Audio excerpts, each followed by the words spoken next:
Belum ada. Iya, ini fotonya foto saya menteri nih.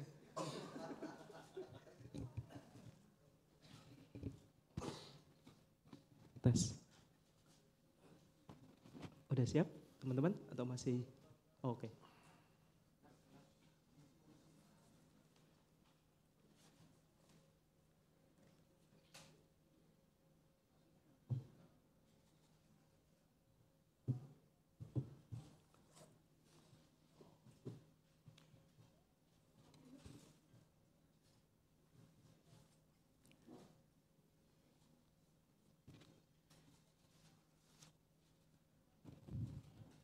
Sudah?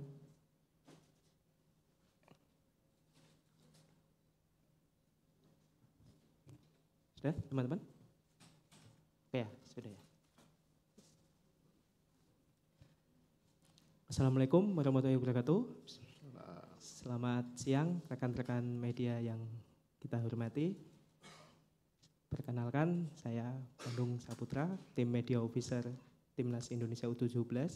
Di sebelah saya sudah ada Bapak Wakil Ketua Umum PSSI, Bapak Profesor Zainuddin Amali. Kita akan memberikan update seputar Timnas Indonesia U17 dan yang lain-lainnya. Untuk itu, teman-teman bila ingin menanyakan terhadap Bapak Wakil Ketua Umum, dipersilakan. Oke, langsung tanya jawab ya. Ada yang mau nanya?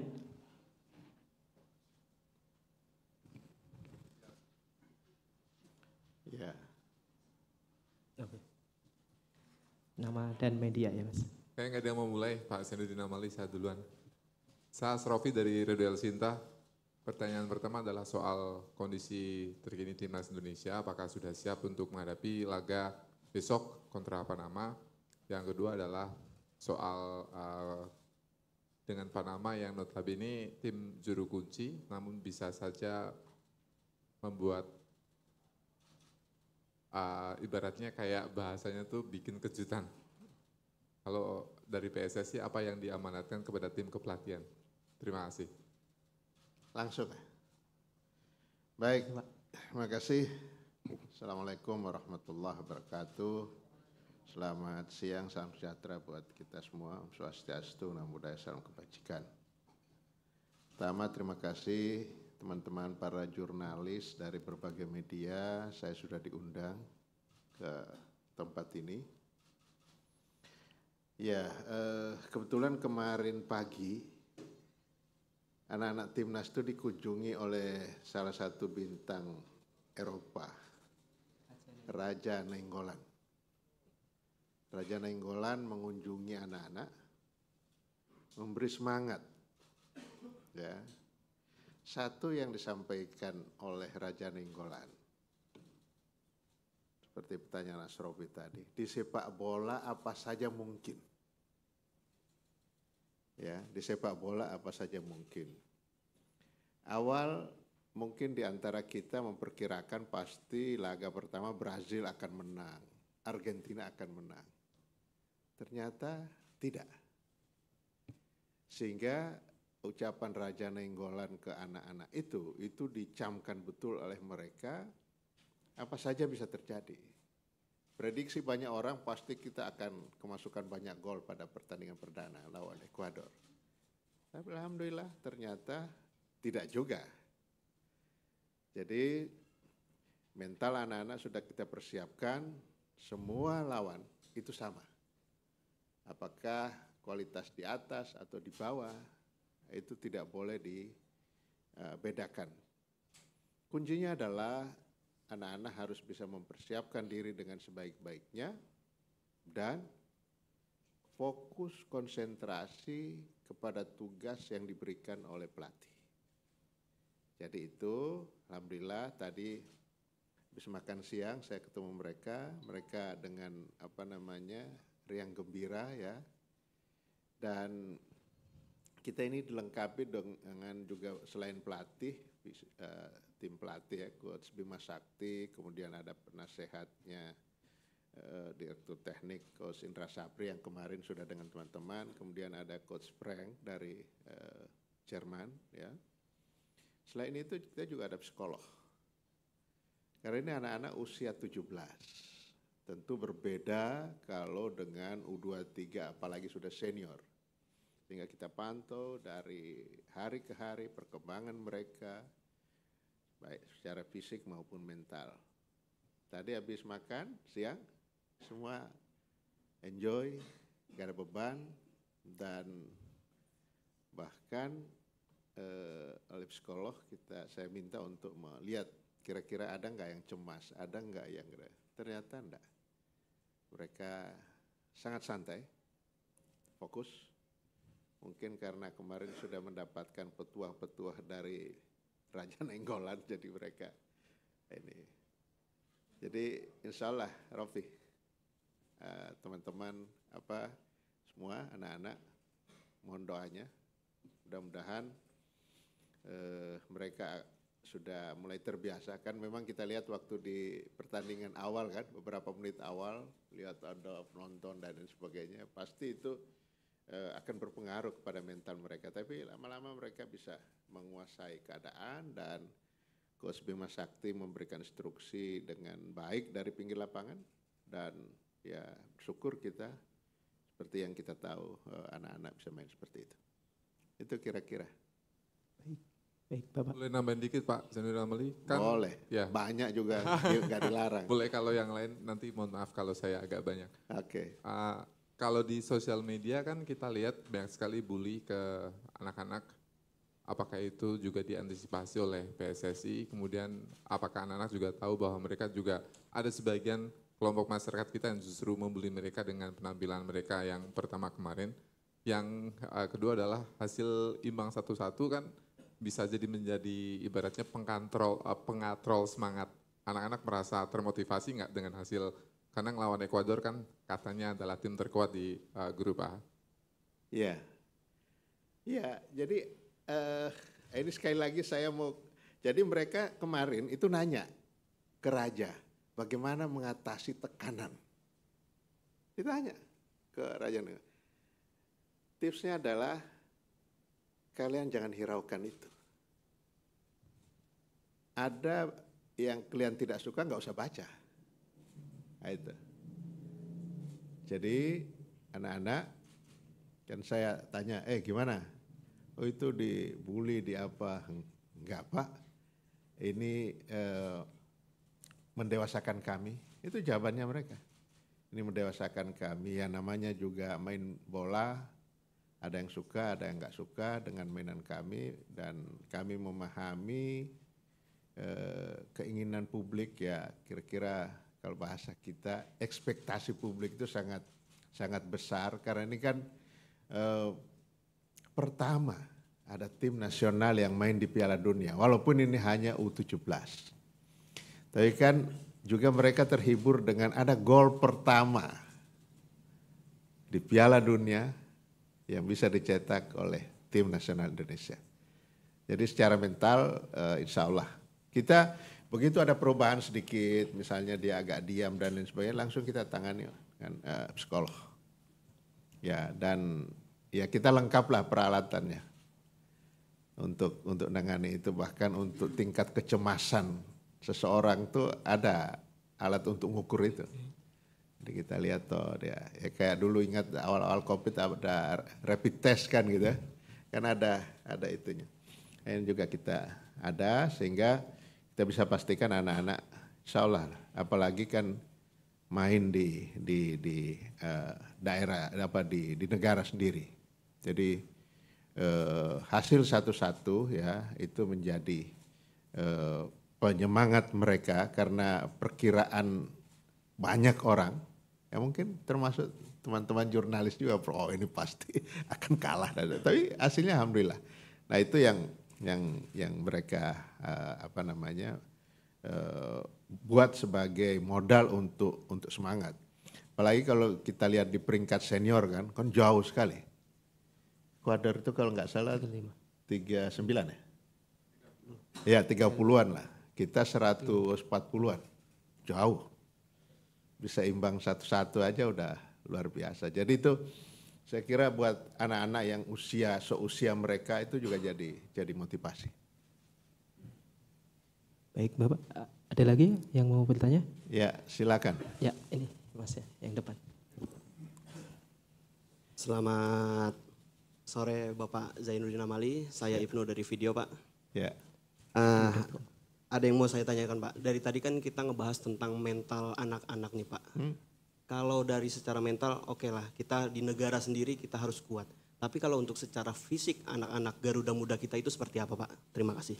Ya, evaluasi dari pelatih dari tandingan kemarin ya, itu banyak sekali dievaluasi dan tentu ada perhatian ya dari pelatih, dari dokter ya. Bagaimana supaya nggak banyak yang kram kan gitu ya. Karena memang intensitas ininya sangat tinggi apalagi lawan Ekuador ya.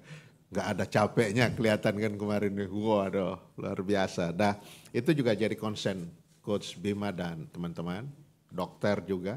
Jadi ya, mudah-mudahan untuk pertandingan yang insya Allah tanggal 13, ya kelemahan-kelemahan itu bisa kita tutupi.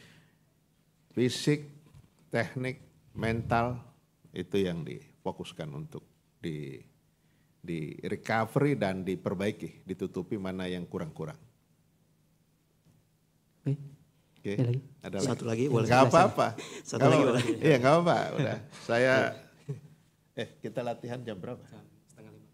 Jam 4 berangkat ya. Oke. Oke, satu lagi Pak. Spill sedikit dong Pak kalau untuk anak muda nih Pak. Kata-kata atau motivasi seperti apa yang Bapak Zainuddin Amali kasih kepada para Garuda Muda kita Pak untuk Piala Dunia U17 ini Pak. Terima kasih. Oke. Saya sampaikan kepada mereka baik waktu masih di Jakarta, kemudian pada saat saya mendampingi mereka di Jerman, pada saat kembali lagi pada Surabaya. Saya bilang gini, kalian ini bersyukur terpilih mewakili 280 juta rakyat Indonesia. Banyak orang yang kepingin main di Piala Dunia. Kan puncak karir itu kan ada di situ. Kira-kira Piala Dunia senior menurut saya. Nah kalian sudah ada Piala Dunianya. Soal U17 kan itu memang kelompok usia. Nah gunakan kesempatan itu kan sebaik-baiknya. Banyak orang di luar sana kepingin seperti kalian. Tapi tidak punya kesempatan. Makin sedikit, terakhir 21 motivasi itu, tinggal 21 orang, motivasi itu saya sampaikan. Hanya 21 orang yang terpilih dari 280 juta rakyat. Kan luar biasa. Yang kedua, kalian adalah generasi pertama yang merasakan atmosfer Piala Dunia. Ya. Senior-senior kalian yang sudah sebelumnya, baik yang sudah legend dan sebagainya, tidak pernah punya kesempatan merasakan final Piala Dunia. Tuh. Yang ketiga, saya sampaikan dengan kalian bagus seperti ini dan mainnya bagus. Banyak pemandu-pemandu bakat yang datang dari berbagai negara, dari berbagai klub yang melihat kalian dan mudah-mudahan nasib baik. Kalian akan terpilih, mungkin bisa langsung dibawa kemana-kemana. Jadi 3 hal itu yang saya sampaikan. Dan banyak lagi, tapi yang pokoknya itu. Dan mereka semangat. Oke? Ya, Mas yang sana. Ya? Yang Jangan Mas, terakhir. Yang sana dulu. Nah, itu ada Nanti. satu. Udah tenang, Nanti. masih ada waktu. Selamat siang, saya Ian dari Indosport. Pak mau tanya dari PSSI sendiri melihat kan 2 hari terakhir ini kan 4 venue sudah di Jakarta, Bandung, Solo, Surabaya sudah menggelar babak penyisihan grup ya. Evaluasi dari penyelenggaraan dari PSSI sendiri bagaimana? Sesuai harapan atau bagaimana Pak? Ya, tentu yang menentukan apakah ini terpenuhi atau tidak harapannya FIFA. Ya, kita menyediakan fasilitas. So far sih dari FIFA menyampaikan bahwa ini masih seperti yang mereka harapkan, yang mereka rencanakan, semua tertata dengan baik. Apalagi pada saat opening kemarin. Kan opening kemarin itu setahu saya sih pertama ya di U17. Bahkan U20 itu tidak ada opening. Jadi opening itu hanya untuk senior. Ya. Kemudian yang di bawah-bawah kelompok usia itu dia pertandingan pertama, match pertama itulah openingnya. Tapi dengan lobby dari Ketua Umum Pak Erick Thohir, kan beliau sangat bersahabat dengan Presiden FIFA ya, dengan Gianni Infantino, kasihlah kami kesempatan untuk walaupun hanya berapa menit. Akhirnya kita dikasih berapa kemarin? 8 menit. 8 menit pun sudah oke. FIFA senang. Mudah-mudahan untuk ke depan-depannya udah diizinkan itu opening. Jadi kita yang pertama. Itu mereka puas, lihat aja di Instagramnya Gianni Infantino kan, komentarnya dan lain sebagainya itu sangat-sangat positif, sangat bagus. Dan kan saya ini sudah di sini terus karena saya bertanggung jawab kepada tim nasional. Saya sudah semingguan di sini, tapi mendapatkan informasi dari teman-teman untuk yang di Jakarta, Surakarta, kemudian Bandung sih berjalan dengan baik. Tidak ada hal yang membuat pertandingan itu terganggu atau pertandingan itu harus terhenti dan lain sebagainya. Semua masih jalan karena sebenarnya kan gini, kesiapan kita ini untuk U20. Ya, waktu itu masih saya ketuanya karena di Inpresnya, Kepresnya itu ketua penyelenggaranya adalah Menpora. Nah, pada saat itu, jadi ini kan sudah kita siapkan lama, dan FIFA puas, makanya kita dikasih. Dan ini nanti akan setiap tahun informasinya sih untuk U17 ini, akan setiap tahun karena ini untuk supaya pembinaannya makin bagus. Jadi sejauh ini belum ada hal yang berarti yang mengganggu. Kalau yang ya biasalah 1-2 misalnya orang masuk susah dan sebagainya, saya kira itu di mana-mana. Saya ngerasain waktu Piala Dunia itu saya jalan kaki yang di Qatar itu, waduh diturunkan bus di sini jalan lama, habis itu naik tangga. Waktu Liga Champion yang di Istanbul lebih parah lagi itu pada saat kita pulang. Nyampe di hotel itu baru jam 3 malam. Jadi itu hal yang inilah. Tapi saya bersyukur khusus untuk Surabaya ya, saya sudah komunikasi dengan Mas Wali Kota, Mas Eri. Beliau langsung tanggap dan lain sebagainya. Bahkan untuk transportasi ditambah dengan informasi dari Mas Wali Kota ya. Teman-teman bisa konfirmasi tambah dengan bis-bis kecil gitu ya, yang kecil-kecil supaya pergerakannya lebih cepat. Kemudian saya nggak tahu kalau sudah diumumkan karena kan penonton kita khususnya yang GBT itu banyak yang motor, ya kan? Nah itu urusannya pemerintah kota. Tapi sejauh ini sih khusus untuk pertandingan berjalan dan tidak ada gangguan apa-apa. Baik Bapak. Ya. Di sini.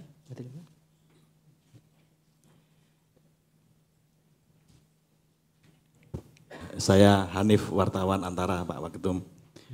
Mungkin ada informasi dari tim pelatih Pak Waketum. Komposisi pemain yang besok itu akan ada rotasi atau bagaimana ya? Mengingat besok kita mengupayakan kemenangan dan persoalannya kalau kalah lagi pertandingan terakhir juga berat dengan Maroko gitu. Itu pengalaman dari Piala Asia kalau nggak salah ya. Itu karena tidak ada rotasi pemain gitu. Jadi semua pemain diforsir sampai kelelahan akhirnya nggak lolos.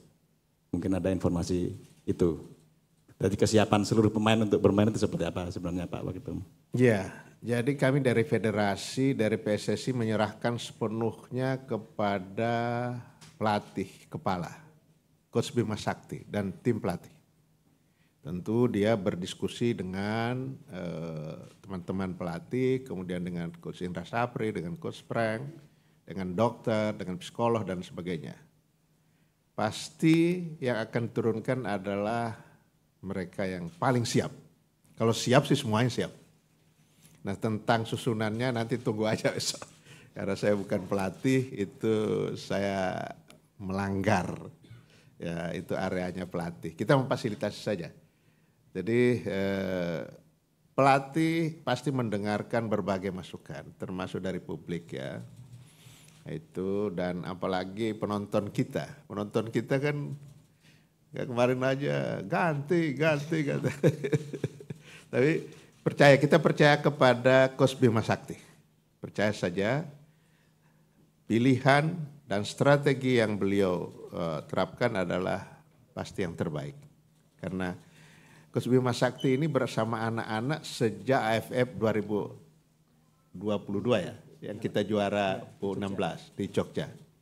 Jadi ini anak-anak dia sudah tahu, kemudian ada tambahan-tambahan, kemudian ada diaspora kita kan, diaspora yang kita tambahkan. Jadi mudah-mudahan Pak Hanif yang terbaik ya akan turun. Tapi semuanya sih sudah, karena seleksi 21 ini kan seleksi dari sekian puluh. Bahkan dibawa ke Jerman itu masih lebih. Sekarang sudah tinggal 21 dan siap mereka. Baik Bapak. Ada lagi teman-teman yang mau bertanya? Tuh. Oh itu, belakang. Terima kasih Pak Faisal dari Media Indonesia Pak. Pak Zainuddin, apakah untuk usia 17 ini bagi PSSI apakah itu menjadi proyek jangka panjang ataukah jangka pendek ataukah bongkar pasang lagi seiring dengan usia mereka? Ada kelompok umur yang nanti juga akan ada 20, ada 23 gitu. Karena melihat performa pertandingan kemarin apa yang dipermainkan memang secara individu memiliki kualitas dibandingkan pemain-pemain sebelumnya. Ya, karena itu saya ingin tanyakan apakah ini menjadi proyek jangka panjang ataukah jangka pendek yang kemudian akan dibongkar pasang lagi sehingga mereka harus beradaptasi lagi dengan pemain-pemain yang lain. Ketika ada pemain satu masuk adaptasi lagi. Apakah seperti itu nantinya? Terima kasih. Ya, sejak mereka juara AFF U16, kita sudah berdiskusi di PSSI ya. Sudah mendiskusikan itu dan Ketua Umum Pak Erick Thohir setuju ini menjadi modal tim nasional kita. Kan idealnya itu U17, U20, U23 senior, minimal kita punya 2 tim, apalagi yang bawah. Sehingga ke atasnya itu makin bagus gitu ya. Makin bagus misalnya U17 ini kita punya 33 orang, kemudian U20 kira-kira seperti itu, kemudian U23, 22 dan seterusnya. Itu perencanaan jangka panjang Mas. Kita perencanaan jangka panjang sehingga kita akan pertahankan dan mungkin kemarin Coach Indra Sapri sudah menyampaikan bahwa ini akan menjadi modal U20 nanti. Mereka kan usia nggak bisa kita tahan, mereka pasti akan bertambah kan gitu ya. Nah itu akan kita pertahankan. Kalau toh juga ada yang bagus, tentu kita akan tambah. Terutama kemarin kan ini ada tambahan diaspora kan, diaspora kita ada 2, satu Brazil, satu dari Jerman ya. Kemudian kemarin ada 1 lagi, cuman secara administrasi terlambat. Padahal ibunya kepingin banget dia main tuh. Itu karena kita tidak mau mengambil yang tidak ada darah. Itu peraturan FIFA juga dia harus 5 tahun main di negara itu dan sebagainya kita. Dan ternyata diaspora kita banyak yang itu. Tetapi ini juga buat anak-anak yang di dalam menjadi pemacu mereka dan itu objektif. Pada saat kita keliling di 12 kota, itu sebenarnya ada beberapa diaspora yang ikut ya, yang ikut. Tapi karena memang kualifikasi yang ditetapkan oleh Coach Bima tidak memenuhi ya pulang dia. Seingat saya ada dari yang tinggal di Australia, terus di mana-mana. Jadi objektif, sangat objektif dan kami di kepengurusan memberikan sepenuhnya kepada, nggak ada. Ketua Umum sangat wanti-wanti esko tidak boleh ada yang nitip-nitip. Itu jadi objektif betul. Kita menerima banyak, ini anaknya tinggal di sini di Belanda di mana, udah oke, ikut tes. Ternyata nggak bisa, bertahan yang 2 ini. Sebenarnya 3, satunya cuma secara administrasi Kita ini kan belum proses naturalisasi kan, karena mereka masih usia di bawah, jadi lebih mudah. Itu. Gitu. Jadi ini jangka panjang dan berlapis ininya. Jadi kira-kira ujungnya itu paling tidak yang senior itu kita punya 2 tim. Jadi kalau ini cedera apa gitu ada lagi sehingga itu. Nah di bawahnya makin banyak. Jadi kira-kira piramida bentuknya. Baik. Oke. Terima kasih. Ada lagi teman-teman? Atau cukup? Cukup. Oh, Ya, silakan. Selamat siang Pak Amali, saya Firzi dari Kompas.com. Pak Amali balik lagi ngomongin penonton dan penyelenggaraan ya. Antusiasme penonton yang belum menyentuh angka 10.000 penonton seperti target dari FIFA itu selain pada laga pembuka, apakah ini sudah diantisipasi dan PSSI memang mengharapkan penonton lebih banyak datang di laga-laga knockout dan berikutnya apakah ada insentif atau rencana khusus PSSI untuk meningkatkan kehadiran penonton ke laga-laga karena di Solo kemarin sepi, Jalak Harupat pun begitu, gimana Pak? Ya, jadi memang komitmen kami dengan FIFA itu total ya, total kemudian kita kita bagi kira-kira angkanya seperti itu. Nah kita sudah minta kepada pemerintah daerah setempat untuk membuat publikasi dan lain sebagainya. Cuma memang kita sadar bahwa ini kan U17. Kita udah hebat betul itu puluhan ribu kemarin itu ya. Kan biasanya kalau di luar negeri itu U17 kadang di lapangan yang apa namanya? Iya, lapangan kecil, ada orang lewat sambil bisa naik sepeda dia bisa nonton. Ini udah hebat di stadion ini. Makanya FIFA luar biasa. Karena berbeda dengan kalau senior ya. Kalau senior tuh udah pasti. Jadi kita berusaha angka yang kita bicara total ya, kemudian kita bagi sendiri. Nah kalau ini nggak memenuhi, tentu yang di sini akan memenuhi. Kira-kira begitu. Ada lagi teman-teman? Ya. Skor tanya El Sinta. Gak boleh, saya di dalam soalnya. Kalau saya pengamat sepak bola, saya bisa menebak-nebak. Ada lagi teman-teman? Cukup? Oke, terima kasih. Iya, teman-teman, saya kira terima kasih dukungan yang luar biasa dari teman-teman para jurnalis. Kalau latihan juga saya lihat, bertemu dengan teman-teman walaupun ada batasan ya. Ini mohon maaf, bukan kami yang membatasi. Kalau saya sih maunya dari latihan, dari sejak ganti baju sampai selesai naik bus lagi boleh diliput. Tapi kan ada yang punya pengatur regulasinya. Jadi kita ini hanya sebagai penyelenggara yang punya haknya ada. Nah target kita mudah-mudahan penyelenggaraannya bagus dan timnasnya bisa berprestasi dan bagus. Sekali lagi mohon dukungan dari para jurnalis.